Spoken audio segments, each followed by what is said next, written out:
คุณผู้ฟังครับ เราต่างถูกจองจำด้วยความห่วงของตัวเองหรือไม่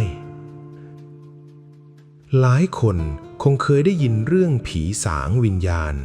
และมักจะผูกโยงเข้ากับความน่ากลัวสยดสยองแต่เรื่องราวของหลวงพ่อจรัญทิตธรรมโม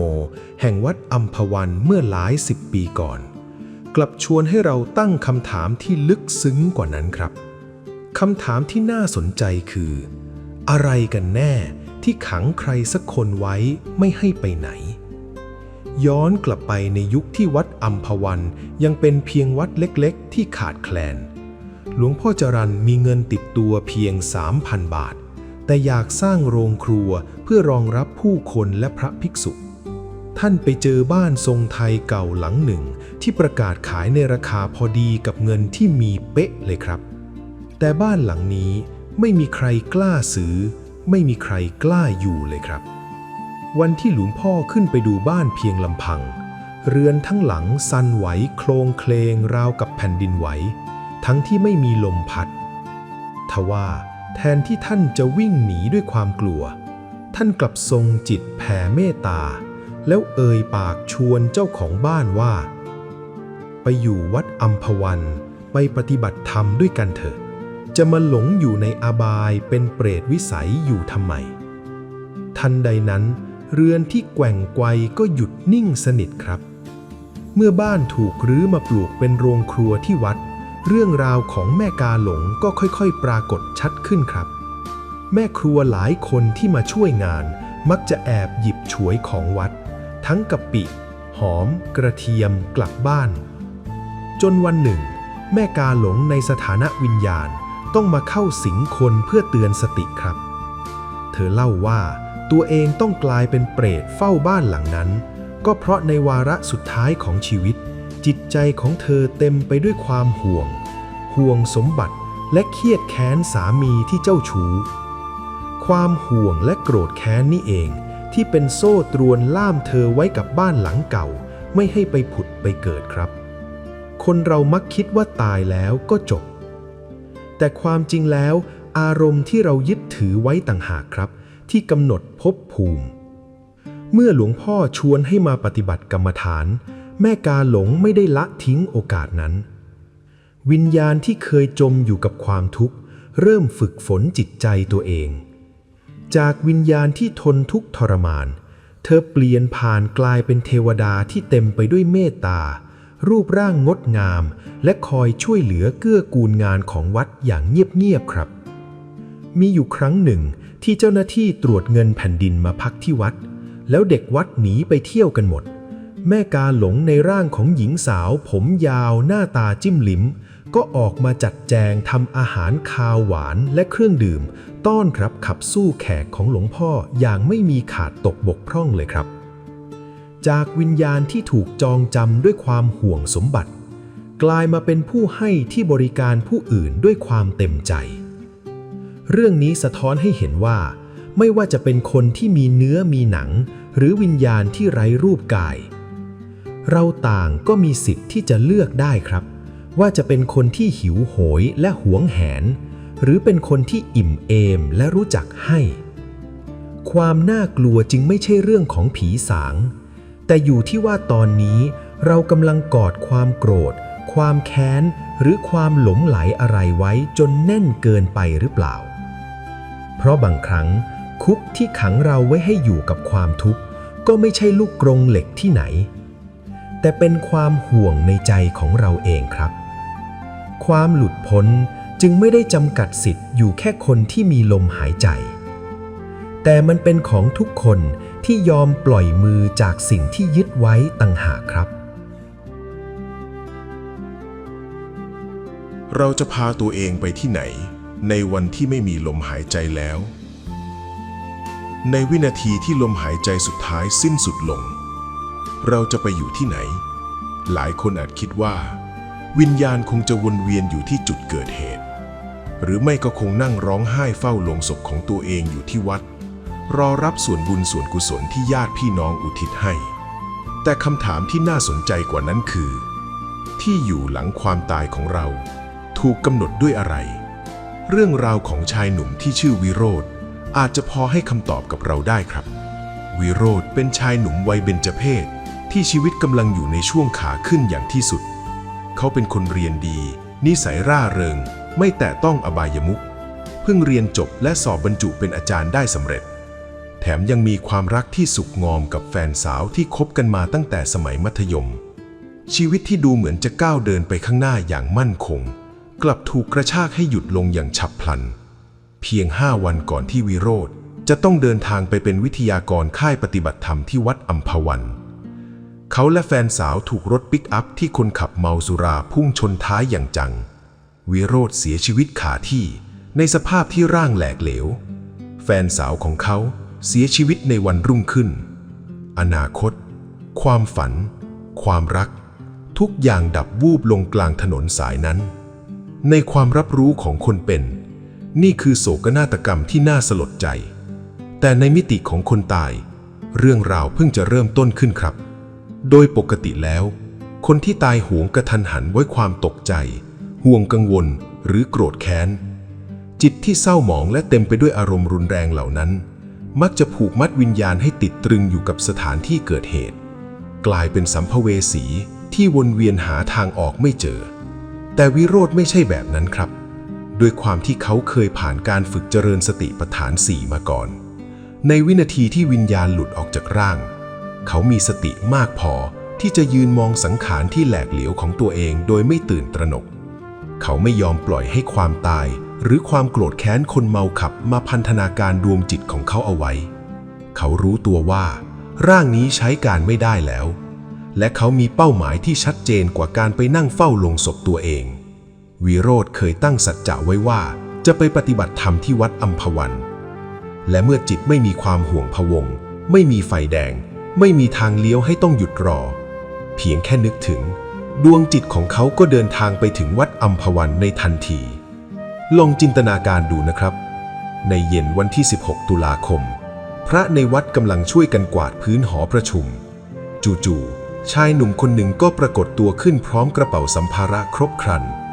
เดินเข้ามาในลักษณะที่เท้าลอยเหนือพื้นพรมเล็กน้อยแววตาว่างเปล่าก้มกราบหลวงพ่อจรัญแล้วเอ่ยปากรายงานตัวว่าผมได้ตายแล้วครับหลวงพ่อแต่ผมตั้งใจไว้แล้วจะมาปฏิบัติธรรม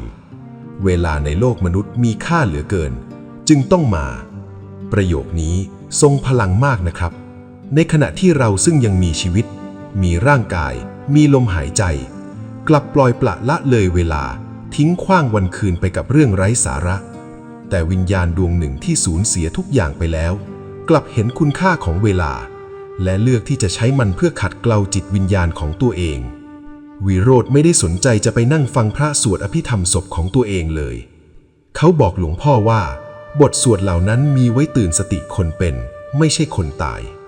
เขายังคงปฏิบัติหน้าที่วิทยากรด้วยการบอกล่วงหน้าว่าคณะนักศึกษาจะเดินทางมาถึงดึกกว่ากำหนดเพราะแวะเที่ยวเขื่อนซึ่งก็เป็นจริงทุกประการครับเขาเลือกที่จะใช้สภาวะหลังความตายสร้างความดีและเจริญกรรมฐานต่อไปแทนที่จะจมจ่อมอยู่กับความสูญเสียเหตุการณ์นี้สะท้อนให้เห็นความจริงข้อหนึ่งครับนรกสวรรค์หรือภพภูมิหลังความตายอาจจะไม่ได้อยู่บนฟ้าหรือใต้ดินอย่างที่เราเคยจินตนาการ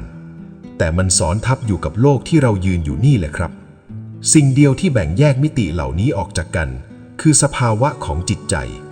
จิตที่เต็มไปด้วยความโลภความโกรธความหลงคือกรงขังที่แน่นหนาที่สุดที่ขังเราไว้ในความทุกข์ทั้งตอนที่ยังอยู่และตอนที่ตายไปแล้วด้วยในขณะที่สติคือกุญแจดอกเดียวที่จะปลดล็อกกรงขังนั้นทำให้เรามีอิสระที่จะพาตัวเองไปสู่สุขติได้แม้ในสถานการณ์ที่เลวร้ายที่สุดอย่างความตายที่กระทันหันก็ตามเรื่องของวิโรธชวนให้เรากลับมาตั้งคำถามกับตัวเองในวันที่ยังหายใจอยู่ครับถ้าพรุ่งนี้ไม่มีจริงถ้าหากอุบัติเหตุหรือความเจ็บป่วยมาเคาะประตูบ้านเราในอีกไม่กี่นาทีข้างหน้าด้วยสภาวะจิตใจของเราตอนนี้ด้วยสิ่งที่เรากำลังโกรธกำลังเกลียดหรือกำลังหวงแหนยึดติดอยู่ในขณะนี้เรากำลังเตรียมที่อยู่แบบไหนให้กับตัวเองในวันที่เราไม่มีลมหายใจแล้ว เราเคยหยุดฟังสัญญาณเตือนของชีวิตบ้างไหมในแต่ละวันเรามักยุ่งวุ่นวายอยู่กับโลกภายนอกเราสนใจเรื่องของคนอื่นสนใจเป้าหมายเรื่องงานสนใจการไขว่คว้าความสำเร็จจนบางครั้งเราเผลอลืมสิ่งสำคัญที่สุดไปนั่นคือการกลับมาสนใจตัวเราเองทั้งที่จริงแล้วชีวิตมักจะส่งสัญญาณเตือนบางอย่างให้เราอยู่เสมอเพียงแต่เสียงของมันอาจจะเบาเกินไปหรือตัวเราเองที่วิ่งเร็วเกินไปจนไม่ได้ยินหลวงพ่อจรัญ ทิตตธรรมโมเคยเล่าถึงเรื่องนี้ไว้ผ่านคำว่านิมิตครับสำหรับคนทั่วไปนิมิตอาจฟังดูเป็นเรื่องลี้ลับเหนือธรรมชาติแต่ในความหมายที่แท้จริงนิมิตคือเครื่องหมายที่จะปรากฏขึ้นได้ก็ต่อเมื่อเรามีสติที่สมบูรณ์สติที่คอยกำกับอยู่กับการกระทำธรรมดาในชีวิตประจำวันไม่ว่าจะเดินหยิบของดื่มน้ำหรือแม้แต่ตอนที่หูได้ยินเสียงเมื่อเรามีสติจดจ่อกับตัวเองมากพอเราจะเริ่มเห็นความจริงของชีวิตและรับรู้ถึงสิ่งที่จะเกิดขึ้นตามกฎแห่งกรรมมีเรื่องราวหนึ่งที่สะท้อนให้เห็นถึงความจริงข้อนี้ได้อย่างชัดเจนครับย้อนกลับไปเมื่อหลายสิบปีก่อนมีชายหนุ่มคนหนึ่งชื่อเปาะหรือชาญศิลป์เขาคือภาพแทนของคนรุ่นใหม่ที่เพียบพร้อมวัยเพียง20ปีรูปร่างหน้าตาดีการศึกษาสูงเติบโตและเรียนหนังสืออยู่ต่างประเทศมาตั้งแต่เด็กอนาคตข้างหน้าของเขาสว่างไสวและเต็มไปด้วยความหวังครับเปาะใช้ชีวิตในโลกยุคใหม่ไม่เคยเข้าวัดไม่เคยฟังเทศน์ฟังธรรมจนกระทั่งวันหนึ่งที่หลวงพ่อจรัญได้รับนิมนต์ไปแสดงธรรมที่สวนสามพรานซึ่งเป็นกิจการของครอบครัวเขาในขณะที่พูดคุยกันหลวงพ่อจรัญผู้ซึ่งฝึกฝนสติมาอย่างต่อเนื่องกลับมองเห็นภาพซ้อนปรากฏขึ้นบนร่างของชายหนุ่มอนาคตไกลคนนี้ท่านเห็นภาพของเทวดาที่มาสื่อสารว่าชายหนุ่มคนนี้หมดเวลาบนโลกมนุษย์แล้วและพวกเขาจะมารับตัวเขากลับคืนไปในเวลาตีหนึ่งของคืนนี้นั่นคือสัญญาณเตือนที่ชัดเจนที่สุดแต่มันเป็นสัญญาณที่เจ้าตัวไม่มีทางมองเห็นครับเย็นวันนั้นเกิดสิ่งผิดปกติขึ้นกับเปาะชายหนุ่มผู้ไม่เคยสนใจศาสนากลับขอนั่งฟังพระธรรมเทศนาอย่างตั้งอกตั้งใจตลอด1 ชั่วโมงเต็มเขาไม่ขยับตัวไม่วอกแวกและซึมซับทุกถ้อยคำราวกับจิตใต้สำนึกรู้ว่านี่คือโอกาสสุดท้ายของชีวิตหลังจบการแสดงธรรมเปาะเดินถือขันรับบริจาคด้วยตัวเองเขาใบหน้าเปื้อนสิมอิ่มเอมใจและบอกกับทุกคนว่าวันนี้ผมสบายจังชื่นใจมากไม่มีวันไหนชื่นใจเหมือนวันนี้เลยและเมื่อเวลาตีหนึ่งมาถึงอุบัติเหตุทางรถยนต์ก็พรากชีวิตของชายหนุ่มวัย20ปีไปอย่างกระทันหันตรงตามภาพนิมิตที่หลวงพ่อได้เห็นทุกประการเรื่องนี้ไม่ได้บอกให้เราตื่นตระหนกหรือหวาดกลัวความตายนะครับแต่มันกำลังตั้งคำถามที่ลึกซึ้งกับเราว่าถ้าเรารู้ว่าเวลาในชีวิตเหลือแค่นี้เราจะเลือกทำอะไรโชคดีที่เปาะได้ใช้ช่วงเวลาสุดท้ายของชีวิตไปกับการเปิดรับสิ่งดีงามสร้างกุศลและทำจิตใจให้ผ่องใสสะอาดหมดจดก่อนที่จะเดินทางจากไปแต่สำหรับพวกเราที่ยังมีลมหายใจเราไม่อาจรู้เลยว่าตีหนึ่งของเราจะมาถึงเมื่อไหร่เราไม่จำเป็นต้องฝึกฝนจิตจนเห็นภาพอนาคตได้เหมือนหลวงพ่อจรัญหรอกครับสิ่งที่เราต้องทำมีเพียงแค่การหันกลับมามีสติกับปัจจุบันขณะทำงานด้วยความรู้ตัวพูดคุยด้วยความใส่ใจและหมั่นสังเกตอารมณ์ของตัวเองเพราะเมื่อเรามีสติเราจะได้ยินสัญญาณเตือนจากชีวิตสติจะคอยกระซิบให้เรารู้ว่าสิ่งไหนควรหยิบสิ่งไหนควรวางสิ่งไหนควรทำและสิ่งไหนควรปล่อยผ่านก่อนที่เวลาของเราจะหมดลงเราอาจควบคุมความตายไม่ได้แต่เราใช้สติควบคุมคุณภาพชีวิตในขณะที่ยังมีลมหายใจได้ครับอยู่ที่ว่าวันนี้เราพร้อมที่จะหยุดฟังเสียงของตัวเองแล้วหรือยัง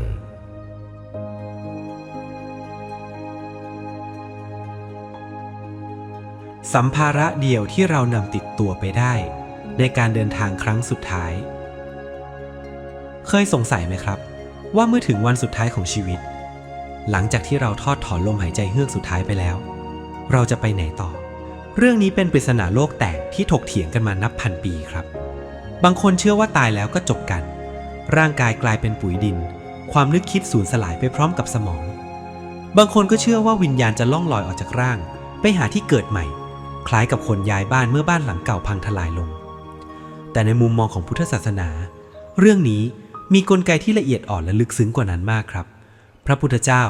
ไม่ได้บอกอธิบายแค่ว่าคนเราตายแล้วไปเกิดใหม่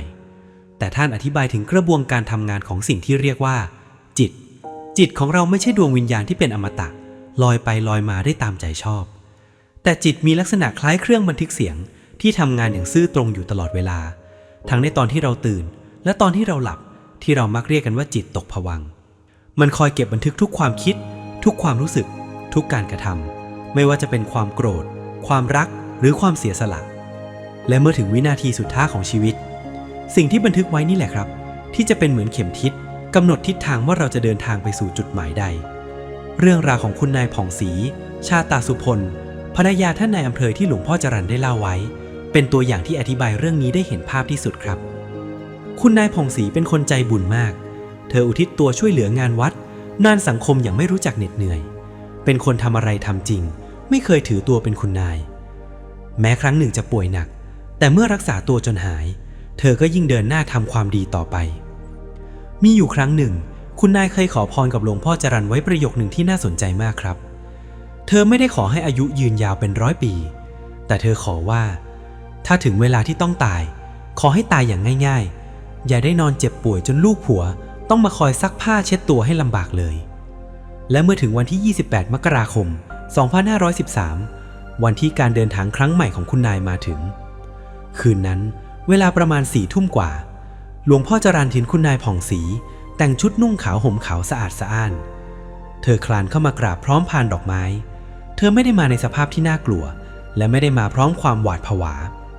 แต่เธอมาด้วยความสงบเพื่อกราบลาและฝากฝังเรื่องงานบุญที่เคยนิมนต์พระไว้ไม่ให้ตกหล่นเธอมาบอกว่านี่ฉันหมดทุกข์แล้วและกำลังจะเดินทางไปบำเพ็ญกุศลต่อและยังบอกอีกว่าต้องรีบไปหาลูกชายตามที่เคยสัญญาไว้เช้าวันรุ่งขึ้นจดหมายแช่งข่าวการเสียชีวิตของคุณนายก็เดินทางมาถึงวัดระบุเวลาเสียชีวิตคือ 22.15 น.ซึ่งตรงกับเวลาที่ดวงจิตของเธอมากราบลาหลวงพ่อจรัญพอดีในวาระสุดท้ายของชีวิตจิตของคุณนายไม่ได้ผูกติดอยู่กับความเจ็บปวดความโกรธแค้นหรือความห่วงกังวลในทรัพย์สมบัติแต่จิตของเธอผูกอยู่กับบุญกุศลและหน้าที่ที่ต้องรับผิดชอบเมื่อจิตสว่างไสวไม่เศร้าหมองการเดินทางครั้งใหม่ของเธอก็ย่อมราบรื่นและไปสู่สุคติครับเรื่องนี้กลับมาเตือนสติพวกเราที่ยังมีลมหายใจครับในวันที่เราต้องเก็บกระเป๋าเพื่อออกเดินทางไกลครั้งสุดท้ายเราไม่สามารถยัดเงินทองตำแหน่งหน้าที่การงานหรือแม้แต่เรือนร่างนี้ลงในกระเป๋าใบนั้นได้เลยโจรอาจจะขโมยทรัพย์สินเราไปได้การเวลาอาจจะพรากความเยาว์วัยเราไปได้แต่มีสิ่งหนึ่งที่ไม่มีใครแย่งไปจากเราได้และมันจะติดตามเราไปเสมือนเงาตามตัวสิ่งนั้นคือกรรมหรือผลของการกระทำที่เราสะสมไว้ในบัญชีชีวิตอยู่ที่ว่าในวันนี้ในตลับเทปบันทึกชีวิตของเรากำลังเลือกบันทึกเรื่องราวแบบไหนเอาไว้เพื่อรอเปิดฟังในวันสุดท้ายของการเดินทางเราเคยใช้เวลารู้จักตัวเองจริงๆสักกี่วินาทีในแต่ละวันเราใช้สายตาจดจ้องออกไปข้างนอกมองจอโทรศัพท์มองเพื่อนร่วมงานมองปัญหาที่ด่าหน้าเข้ามาให้แก้เรามักจะเก่งมากในการอ่านสถานการณ์รอบตัวแต่อาจจะสอบตกอย่างสิ้นเชิงเมื่อต้องกลับมาอ่านใจตัวเองเราพัฒนาทุกอย่างรอบตัวให้เร็วขึ้นดีขึ้นแต่กลับหลงลืมสิ่งสำคัญที่สุดนั่นคือการพัฒนาจิตของตัวเองคำว่าวิปัสสนากรรมฐานสำหรับหลายคนอาจฟังดูเป็นเรื่องไกลตัวดูเป็นเรื่องของคนแก่ที่ไปนุ่งขาวห่มขาวนั่งหลับตาในวัดแต่ความจริงแล้วสิ่งที่หลวงพ่อจรัญทิตธรรมโมพยายามอธิบายก็คือวิปัสสนาไม่ใช่เรื่องลี้ลับแต่มันคือเครื่องมือในการทำงานและใช้ชีวิตอย่างมีสติเพื่อไม่ให้เราตัดสินใจผิดพลาดครับลองจินตนาการถึงการยืนธรรมดาที่เราทำอยู่ทุกวันดูสิครับเรายืนรอรถไฟฟ้ายืนรอลิฟต์ยืนต่อคิวซื้อกาแฟร่างกายเราหยุดนิ่งแต่ใจเรากลับวิ่งวุ่นไปถึงเรื่องงานตอนบ่ายหรือเรื่องกังวลเมื่อคืนหลวงพ่อจรัญสอนให้ลองยืนแบบใหม่ยืนโดยหลับตาลงเ พื่อปิดการมองเห็นโลกภายนอกแล้วเอาสติมาวางไว้ที่กลางกระหม่อมค่อยๆกวาดความรู้สึกจากศีรษะผ่านหน้าอกทะลุลงไปจนถึงปลายเท้าช้าๆให้ได้จังหวะไม่ใช่แค่ปากท่องจำว่ายืนหนอยืนหนอแบบนกแก้วต่อนกขุนทองแต่ให้รู้สึกถึงร่างกายที่กำลังตั้งตรงอยู่จริงๆเมื่อเราปิดตาจากข้างนอกเราถึงจะเริ่มมองเห็นข้างในการเดินก็เช่นกันครับทำไมคนไปปฏิบัติธรรมถึงต้องเดินช้าๆย้ายเท้าทีละก้าวราวกับภาพสโลโมชั่นคำตอบคือถ้าร่างกายเราขยับเร็วสติเราจะวิ่งตามไม่ทันแต่พอเราเคลื่อนไหวให้ช้าที่สุดในจังหวะยกหนอย่างหนอเหยียบหนอเราจะเริ่มสังเกตเห็นความจริงที่น่าทึ่งว่าจิตที่สั่งให้เท้าขวายกกับจิตที่สั่งให้เท้าซ้ายก้าวมันคือจิตคนละดวงกันครับมันเกิดและดับสลับกันไปมาในชั่วพริบตาความเชื่องช้าทางร่างกายกลับทำให้ความรู้สึกนึกคิดของเราเฉียบคมขึ้นแน่นอนครับเมื่อเราเริ่มนั่งนิ่งๆหรือเดินช้าๆสิ่งที่จะตามมาคือกองทัพความปวดเมื่อยความหงุดหงิดความฟุ้งซ่านหรือแม้แต่อาการวูบวาบเวียนศีรษะสัญชาตญาณปกติของเราคือหนีปวดก็ขยับเบื่อก็เลิกฟุ้งซ่านก็ลืมตาแต่วิปัสสนาสอนให้เราเผชิญหน้าไม่หนีความปวดเมื่อยไม่ผลักไสความฟุ้งซ่านแต่ให้เอาสติเข้าไปจับจ้องมันตรงๆปวดก็รู้ว่าปวดฟุ้งซ่านก็รู้ว่ากำลังคิดอาการเหล่านี้ไม่ใช่ศัตรูแต่มันคือครูที่เข้ามาทดสอบว่าเรามีสติพอที่จะรับมือกับความเปลี่ยนแปลงได้ไหมความลับที่สำคัญที่สุดของการฝึกจิตไม่ใช่นั่งสมาธิให้ได้วันละหลายชั่วโมงแล้วจบไปแต่คือการทำอย่างต่อเนื่องเหมือนการดึงเส้นด้ายออกจากหลอดอย่าให้มันขาดตอนไม่ว่าจะกินข้าวเคี้ยวอาหารกลืนน้ำดื่มกาแฟหรือแม้แต่ตอนเข้าห้องน้ำถ้าเราใส่ความรู้ตัวเข้าไปในทุกกิจกรรมที่ทำอย่างต่อเนื่องสติของเราจะค่อยๆถักทอตัวมันเองจนกลายเป็นผืนผ้าแห่งปัญญาที่หนาแน่นและแข็งแรงพอที่จะปกป้องเราจากความทุกข์สุดท้ายแล้วประโยชน์ของการเจริญสติไม่ใช่เพื่อไปเหาะเหินเดินอากาศหรือมีตาทิพย์เห็นผีสางที่ไหนแต่มันคือการฝึกเพื่อที่จะอ่านตัวเองให้ออกบอกตัวเองให้ได้และใช้ตัวเองให้เป็นเพราะถ้าเรายังไม่สามารถจับอารมณ์และทำความเข้าใจจิตใจของตัวเองได้เลยเราจะเอาปัญญาที่ไหนไปทำความเข้าใจคนอื่นแล้วเราจะเอาความสุขที่แท้จริงมาจากไหนในเมื่อข้างในใจเรายังเต็มไปด้วยความวุ่นวายอาวุธที่ทรงพลังที่สุดที่มนุษย์คนหนึ่งจะพกติดตัวไปต่อสู้กับโลกที่หมุนไวใบนี้ได้จึงไม่ใช่เทคโนโลยีล้ำสมัยครับแต่คือสติที่รู้เท่าทันใจตัวเองในทุกๆวินาทีที่ยังมีลมหายใจครับ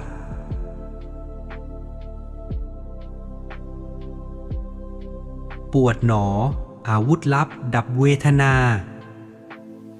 เวลานั่งสมาธิไปสักพักขาเริ่มชาก้นเริ่มร้อนเหงื่อแตกซ่านความปวดเมื่อยวิ่งพล่านไปทั่วตัวจนอยากจะเลิกนั่งให้รู้แล้วรู้รอดรู้ไหมครับว่าวินาทีที่เรากำลังจะยอมแพ้ให้กับความปวดนั่นเองคือวินาทีทองที่เรากำลังจะพลาดของดีที่ซ่อนอยู่ครับหลวงพ่อจรัญ ธิตธรรมโมเล่าถึงประสบการณ์ตรงและวิธีรับมือกับความปวดหรือที่ในทางธรรมเรียกว่าเวทนาไว้อย่างน่าสนใจมากครับท่านสอนว่าเวลาปวดอย่าเพิ่งรีบขยับอย่าเพิ่งรีบเปลี่ยนท่านั่งให้ฝืนใจสู้กับมันก่อนวิธีสู้ไม่ใช่นั่งกัดฟันทนไปเฉยๆแต่ให้ใช้สติเข้าไปจับความปวดนั้นกำหนดในใจว่าปวดหนอปวดหนอในตอนแรกๆยิ่งกำหนดมันอาจจะยิ่งปวดหนักขึ้นปวดจนรู้สึกเหมือนกระดูกจะแตกก้นร้อนเหมือนมีไฟสุมแต่ขอให้ท่องไว้ว่าตายให้ตายเป็นไงเป็นกันทำไมเราต้องทนขนาดนั้นหลวงพ่อเปรียบเทียบให้เห็นภาพชัดเจนเลยครับว่าการปฏิบัติธรรมก็เหมือนการลอยถาดของพระพุทธเจ้าถาดของท่านลอยทวนน้ำฉันใด การจะเห็นธรรมะก็ต้องฝืนใจทวนกิเลสและสัญชาตญาณความคุ้นเคยของตัวเองฉันนั้น ความปวดที่เรากำลังเผชิญอยู่นี่แหละครับคือกุญแจสำคัญที่จะไขไปสู่การเข้าใจอริยสัจสี่ถ้าเรานั่งสมาธิแล้วพอปวดนิดปวดหน่อยก็เลิกเราจะไม่มีทางรู้จักทุกข์ประจำที่ซ่อนอยู่ข้างในตัวเราเลยเราจะรู้จักแต่ทุกข์จรที่มาจากปัจจัยภายนอกเช่นคนด่าอากาศร้อนรถติดแต่เมื่อเรากัดฟันทนกำหนดปวดหนอไปเรื่อยๆจนถึงขีดสุดจุดหนึ่งความปวดนั้นมันจะแตกส่าแล้วหายวับไปราวกับสับสวิตช์ร่างกายจะเบาหวิววินาทีนั้นแหละครับที่เราจะเห็นความจริงประจักษ์แก่ใจว่าอ้าวความปวดที่มันทำร้ายเราแทบตายเมื่อกี้มันไม่ได้อยู่ถาวรนี่นามันเกิดขึ้นตั้งอยู่แล้วก็ดับไปนี่คือวินาทีที่สมถะยกระดับกลายเป็นวิปัสสนาหรือการเกิดปัญญาเห็นแจ้งในสัจธรรมครับประโยชน์ของการฝืนใจสู้เวทนาไม่ได้มีแค่นั้นนะครับหลวงพ่อจรัญเล่าถึงประสบการณ์ของท่านเองว่าเพราะท่านฝึกกำหนดเวทนาจนชำนาญในวันที่ท่านประสบอุบัติเหตุรุนแรงจนคอหักท่านกลับไม่รู้สึกปวดหรือเจ็บทรมานเลยแถมยังสามารถใช้การกำหนดจิตเพื่อหายใจผ่านทางสะดือแทนการหายใจปกติได้ด้วยครับมันอาจจะฟังดูเหลือเชื่อแต่สติที่ถูกฝึกฝนมาอย่างดีเยี่ยมสามารถควบคุมและบรรเทาความเจ็บปวดทางกายได้อย่างน่าอัศจรรย์ครับดังนั้นครั้งต่อไปที่พี่น้องนั่งสมาธิแล้วเจอความปวดพุ่งเข้าโจมตีอย่าเพิ่งรีบถอดใจนะครับลองฝืนใจสู้อีกนิดกำหนดปวดหนอไปเรื่อยๆเพราะเบื้องหลังกำแพงความปวดที่ดูเหมือนจะทนไม่ไหวนั้นอาจมีปัญญาและความเข้าใจชีวิตที่รอให้พี่น้องค้นพบอยู่ก็ได้ครับ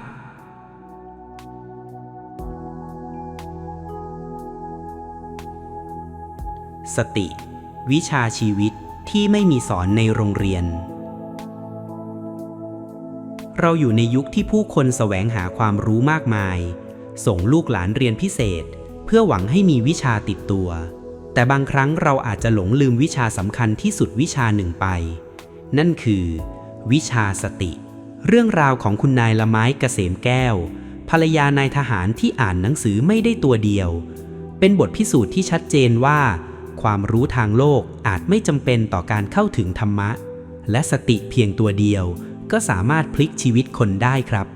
คุณนายละไม้เริ่มเข้าวัดอัมพวันด้วยความมุ่งมั่นอยากปฏิบัติธรรมแต่ด้วยความที่ไม่รู้หนังสือและไม่เคยฝึกฝนมาก่อนการนั่งสมาธิหรือเดินจงกรมจึงเป็นเรื่องยากแสนเข็ญซ้ายเป็นขวาขวาเป็นซ้ายสับสนไปหมดเมื่อทำไม่ได้หลวงพ่อจรัญจึงต้องใช้อุบายให้คุณนายไปให้ลูกสอนท่องบทสวดมนต์ให้ท่องพุทธคุณธรรมคุณสังฆคุณให้สวดจนขึ้นใจสวดซ้ำๆให้เกินกว่าอายุตัวเอง1 จบทุกวันใครจะเชื่อว่าอุบายง่ายๆนี้จะกลายเป็นการปลูกสติชั้นยอดครับเมื่อจิตจดจ่ออยู่กับบทสวดอย่างต่อเนื่องสมาธิก็เริ่มเกิดสติก็เริ่มตั้งมั่นและเมื่อสติบริบูรณ์สิ่งมหัศจรรย์ก็เริ่มเกิดขึ้นตามมาครับคุณนายละไม้ผู้เคยเดินจงกรมเซไปเซมา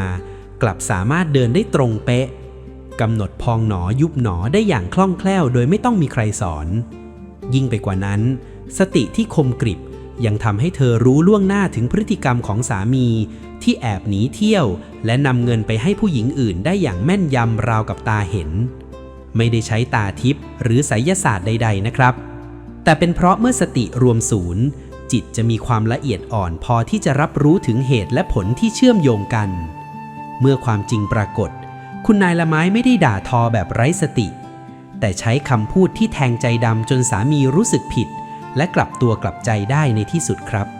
ชีวิตของคุณนายละไม้ดำเนินไปอย่างสงบสุข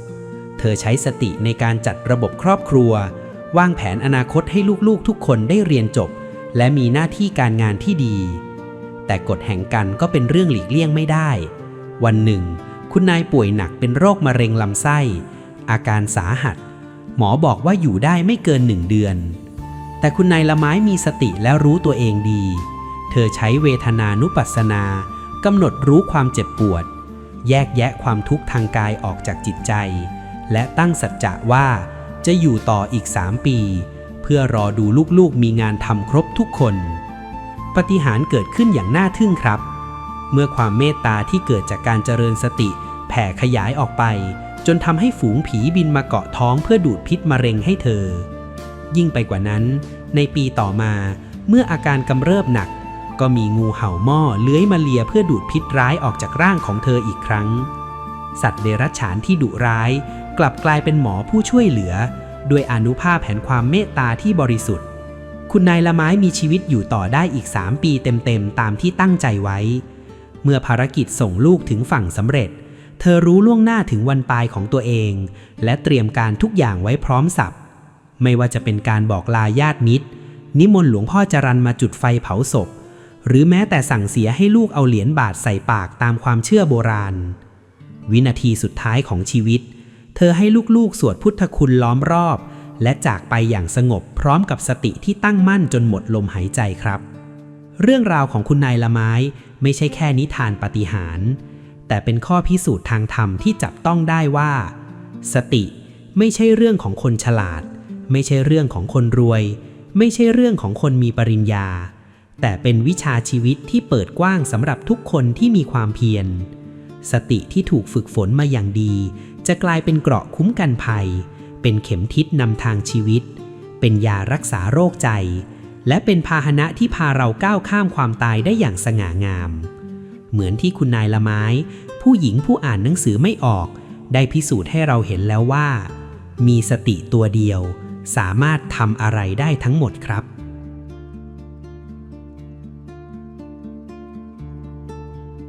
แสงสว่างที่ปลายทางตันเวลาที่ชีวิตเดินมาถึงจุดที่เรียกว่าทางตันมองไปทางซ้ายก็เจ็บปวดมองไปทางขวาก็พังทลายเหมือนถูกบีบให้ต้องเลือกในสิ่งที่เราไม่อยากเลือกเลยสักทางเรื่องราวของคุณไกรพนักงานพัสดุที่ซื่อสัตย์เป็นภาพสะท้อนของสถานการณ์นี้ได้ชัดเจนที่สุดครับเขาเป็นคนทำงานธรรมดาที่ไต่เต้ามาจากเสมียนจนมีตำแหน่งหน้าที่การงานที่มั่นคงแต่แล้ววันหนึ่งเขากลับถูกดึงเข้าไปอยู่ตรงกลางระหว่างความถูกต้องกับความกตัญญูเมื่อเจ้านายผู้มีพระคุณถูกตรวจสอบพบว่าทุจริตคุณไกรกลายเป็นพยานปากสำคัญถ้าเขาพูดความจริงเจ้านายที่เคยอุ้มชูก็ต้องติดคุกแต่ถ้าเขาโกหกเพื่อช่วยเจ้านายเขาก็ทรยศต่อความถูกต้องและอาจจะต้องติดคุกเสียเองทิ้งภรรยาและลูกเล็กๆอีก4 ชีวิตไว้เบื้องหลังความกดดันนี้หนักหนา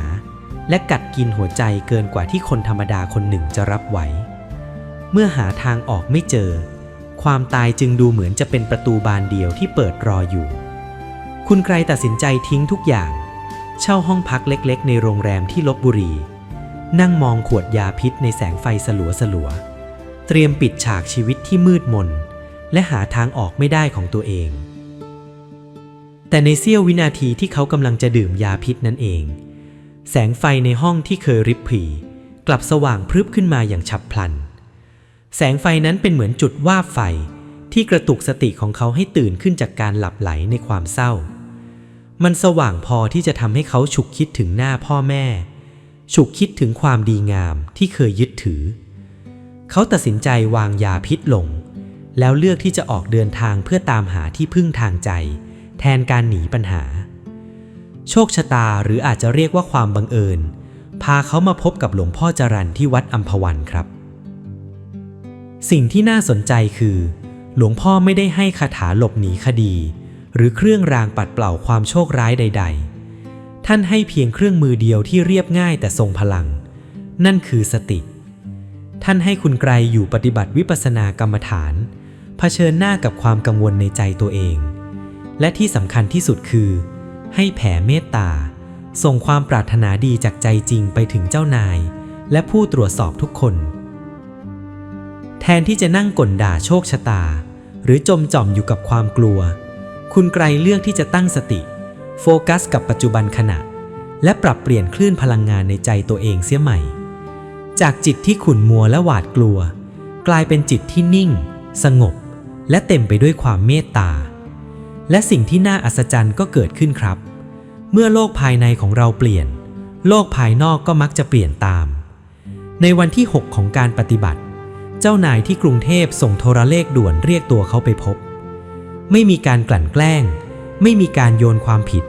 เจ้านายเข้าใจและเห็นใจในภาวะกลืนไม่เข้าคายออกของเขาคุณไกรได้กลับเข้าทำงานตามเดิมโดยถูกลงโทษเพียงการตัดเงินเดือนเล็กน้อยส่วนผู้บริหารที่ทุจริตก็ถูกย้ายออกไปวิกฤตที่เคยใหญ่โตราวกับภูเขาถล่มทับคลี่คลายลงได้อย่างเรียบง่าย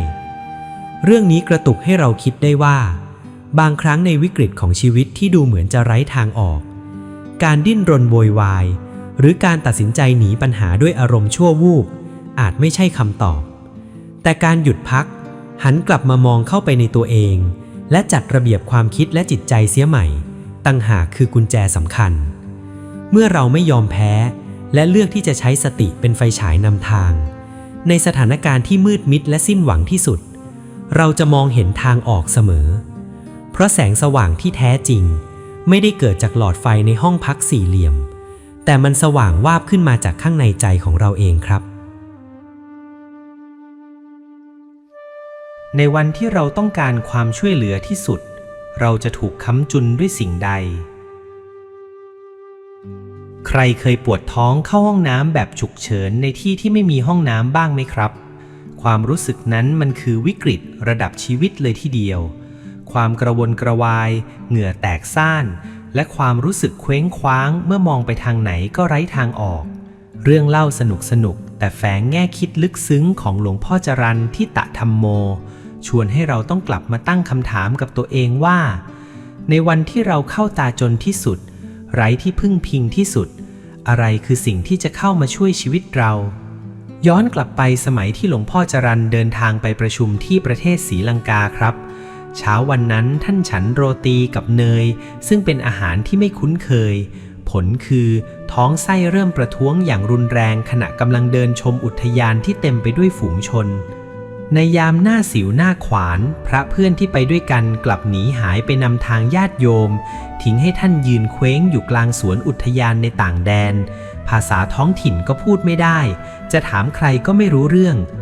ความปวดร้าวเดินทางมาถึงขีดสุดหน้าแดงก่ำเหงื่อการแตกผลักเมื่อหมดที่พึ่งทางโลกท่านจึงหันหน้าเข้าหาที่พึ่งทางใจครับหลวงพ่อจรัญนึกขึ้นได้ว่าตลอดชีวิตการเป็นพระท่านได้สร้างส้วมและห้องน้ำให้วัดต่างๆมาแล้วกว่า 2,000 ห้องท่านจึงตั้งจิตอธิษฐานต่อสวรรค์ว่าถ้าอานิสงส์จากการสร้างส้วมของข้าพเจ้ามีจริงขอให้มีส้วมมาปรากฏตรงหน้าเดี๋ยวนี้แต่ถ้าปล่อยให้ข้าพเจ้าต้องทนทุกข์จนเปื้อนผ้ากลับเมืองไทยไปแล้วข้าพเจ้าจะสั่งทุบส้วมที่วัดทิ้งให้หมดไม่เอาแล้วอานิสงส์เป็นคำอธิษฐานที่เด็ดขาดและแฝงอารมณ์ขันในยามวิกฤตจริงๆครับคำถามคือเทวดาจะส่งส้วมลงมาให้ท่านอย่างไรปาฏิหาริย์ในชีวิตจริงไม่ได้มาในรูปแบบของการเสกของหล่นจากฟ้าแต่มันมักจะมาในรูปแบบของความบังเอิญที่พอดีอย่างเหลือเชื่อครับณฝั่งตรงข้ามของอุทยานเศรษฐีชาวพุทธคู่หนึ่งเกิดความรู้สึกดลใจแปลกๆให้หยิบกล้องส่องทางไกลขึ้นมามองพวกเขาเห็นพระสงฆ์รูปหนึ่งหน้าแดงก่ำเดินวนไปวนมาด้วยท่าทีทุรนทุรายโดยไม่ต้องมีใครบอกสองสามีภรรยารีบข้ามถนนพุ่งตรงมาหาหลวงพ่อจรัญทันทีพวกเขารับรู้ได้ด้วยสัญชาตญาณเชิญท่านกลับไปที่บ้านและพาเดินตรงดิ่งไปยังห้องน้ำไม่ใช่แค่ห้องน้ำธรรมดาแต่เป็นห้องน้ำแอร์เย็นฉ่ำปูพรมหรูหรามีน้ำอุ่นสบู่ผ้าเช็ดตัวครบครันหลวงพ่อรอดพ้นวิกฤตมาได้อย่างงดงามแถมเศรษฐียังนิมนต์ท่านฉันภัตตาหารเพลอย่างดีอีกด้วยเรื่องนี้ชวนให้เราฉุกคิดถึงอะไรครับเรามักมองคำว่าบุญกุศลเป็นเรื่องนามธรรมเป็นตั๋วสำหรับสะสมแต้มไปสวรรค์ในชาติหน้าแต่เรื่องราวของหลวงพ่อชี้ให้เห็นว่าแท้จริงแล้วความดีที่เราเคยทำคือตาข่ายนิรภัยที่คอยรองรับเราในชาตินี้ครับสิ่งที่เราเคยมอบให้ผู้อื่นไม่ว่าจะเป็นความช่วยเหลือหรือการสร้างห้องน้ำให้คนได้ปลดเปลื้องความทุกข์ภ พลังงานเหล่านั้นไม่ได้สูญหายไปไหนแต่มันถูกสะสมไว้ในบัญชีชีวิตของเราเงียบๆในวันที่เราเดินเข้าสู่ทางตันสิ่งที่เราเคยให้นั่นแหละครับจะย้อนกลับมาค้ำจุนเราในรูปแบบที่คาดไม่ถึงเสมอบางทีเราอาจไม่จำเป็นต้องรอให้เทวดาที่ไหนมาหย่อนความช่วยเหลือลงมาให้เพราะความช่วยเหลือที่ทรงพลังที่สุดคือความดีที่เราได้ลงมือสร้างและเตรียมไว้ให้ตัวเองครับ